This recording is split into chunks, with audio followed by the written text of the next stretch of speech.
दोस्तों, लेकर आया हूँ आपका अपना यूट्यूब चैनल कहानी भूतों की, सच या सपना। और आज की हमारी कहानी है परछाई। लेकिन आगे बढ़ने से पहले एक सवाल, क्या आप भूतों पर विश्वास करते हो? क्या भूत सच में होते हैं? मैं भी इन बातों पर यकीन नहीं करता था, लेकिन जब वो हादसा मेरे साथ नहीं हुआ था तब तक। जब मैं 12th में पढ़ रहा था, हमारा स्कूल सुबह 7:30 बजे लगता था। मेरे सारे फ्रेंड स्कूल पहुँचे, लेकिन मेरा बेस्ट फ्रेंड विक्की मुझे कहीं नज़र नहीं आ रहा था। थोड़ी देर बाद असेंबली शुरू हुई। प्रेयर ख़त्म होते ही प्रिंसिपल मैडम ने हम सबको ऐसी खबर दी कि हम सब शॉक हो गए। आज स्कूल की छुट्टी दी जा रही है क्योंकि one of our brilliant student Vicky Singh died last night. मुझे मेरे कानों पर विश्वास नहीं हो रहा था क्योंकि संडे शाम तक तो विक्की मेरे साथ ही था। हाँ, खेलते खेलते वो बेहोश हो गया था, मगर घर जाने के बाद सब ठीक हो गया था। और मंडे को हमारी स्कूल की छुट्टी थी, तो मंडे को मैं विक्की से मिल नहीं पाया था क्योंकि मैं फैमिली के साथ बाहर चला गया था। लेकिन ये क्या मैडम कह रही है कि विक्की, नहीं, ऐसा नहीं हो सकता।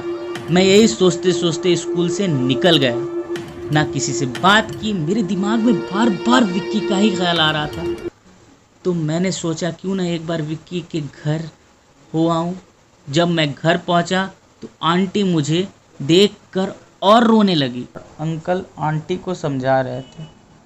जब फिर थोड़ी देर बाद सब ठीक हुआ तो मैंने अंकल से पूछा, अंकल, विक्की अचानक कैसे हुआ ये सब? आंटी बीच में ही बोल पड़ी, बेटा, उसको पता नहीं क्या हो गया था। रविवार को जब तुम लोग उसको घर छोड़कर गए, तुम्हारे जाने के बाद तो सब ठीक था। उसने अच्छे से खाना खाया और रात को सो गया, लेकिन आधी रात को नींद से उठकर वो जोर जोर से चिल्लाने लगा, मुझे मार डालेगा, माँ मुझे बचा लो। मैंने बोला, कौन तुम्हें मार डालेगा?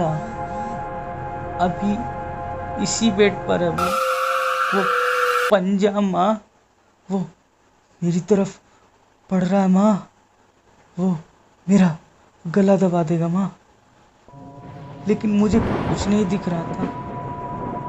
वो पंजा धीरे धीरे विक्की की तरफ बढ़ रहा था और उसने विक्की का गला पकड़ लिया। वो जोर जोर से चिल्लाने लगा, लेकिन विक्की की मम्मी और पापा कुछ कर ही नहीं पा रहे थे। कैसे बचाते उसको? कोई दिखता तो। धीरे धीरे विक्की बेहोश होने लगा और विक्की की मौत हो गई। आंटी ये सब बताते बताते बहुत रोने लगी। अंकल ने आंटी को चुप कराया। फिर थोड़ी देर बाद मैं भी घर के लिए निकल गया। घर पहुंचने के बाद खाना खाया और शाम को हम सब दोस्त आपस में विक्की की बात कर ही रहे थे कि पता चला महेश की भी डेथ हो गई। जैसे ही पता चला महेश की भी डेथ हो गई, मैं शॉक हो गया। मैं और मेरे दोस्तों को कुछ समझ नहीं आ रहा था कि अब ये क्या हो रहा है, क्यों ऐसा हो रहा है हमारे दोस्तों के साथ। उसी समय एक दोस्त सूरज आया और बोलने लगा, भाई आज क्रिकेट नहीं खेलना है क्या? उसको ये सब की जानकारी नहीं थी कि विक्की और महेश दोनों इस दुनिया में नहीं हैं। मैंने उसको सारी कहानी बताई और वह बहुत दुखी हो गया।